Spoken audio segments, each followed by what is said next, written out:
तर नमस्कार मित्रांनो, मराठी अभिनेत्री प्रिया बापट हे मराठी मनोरंजन विश्वातील आघाडीचे नाव आहे. बालकलाकार म्हणून करिअरची सुरुवात करणाऱ्या प्रियाने तिच्या कारकिर्दीत अनेक सिनेमे, मालिका, नाटक आणि वेबसिरीजमध्ये काम केले आहे. मात्र काहीच दिवसांपूर्वी प्रियाने तिला मराठी चित्रपटांबाबत कोणतीही ऑफर मिळत नसल्याची खंत व्यक्त केली होती. तिला मराठी चित्रपट सृष्टीमध्ये काम मिळत नसल्याचं तिने सांगितलं होतं. आम्ही दोघी हा प्रियाचा प्रमुख भूमिका असलेला शेवटचा मराठी चित्रपट होता. 2018 सालपासून तिला एकही मराठी चित्रपटाची ऑफर आली नव्हती. मात्र अशातच आता अभिनेत्री प्रिया बापटला मोठी गुड न्यूज मिळाली आहे, कारण लवकरच तिचा चित्रपट प्रेक्षकांच्या भेटीला येणार आहे. या घोषणा प्रियाने स्वतः केली आहे आणि या चित्रपटामध्ये प्रियासोबत अभिनेत्री मुक्ता बर्वे देखील दिसणार आहे.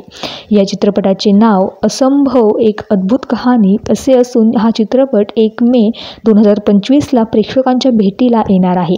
त्यामुळे गेल्या 6 वर्षापासून एकाही मराठी चित्रपटाची ऑफर न मिळाल्यामुळे निराश होणारी प्रिया तिच्या आगामी चित्रपटासाठी आता खूपच उत्सुक असलेली पाहायला मिळत आहे. तर तुम्हाला अभिनेत्री प्रिया बापट आवडते का ते कमेंट करून नक्की सांगा. आणि त्याचबरोबर प्रियाचा कुठला चित्रपट तुम्ही पाहिलेला आहे ते देखील कमेंटमध्ये नक्की कळवा. धन्यवाद.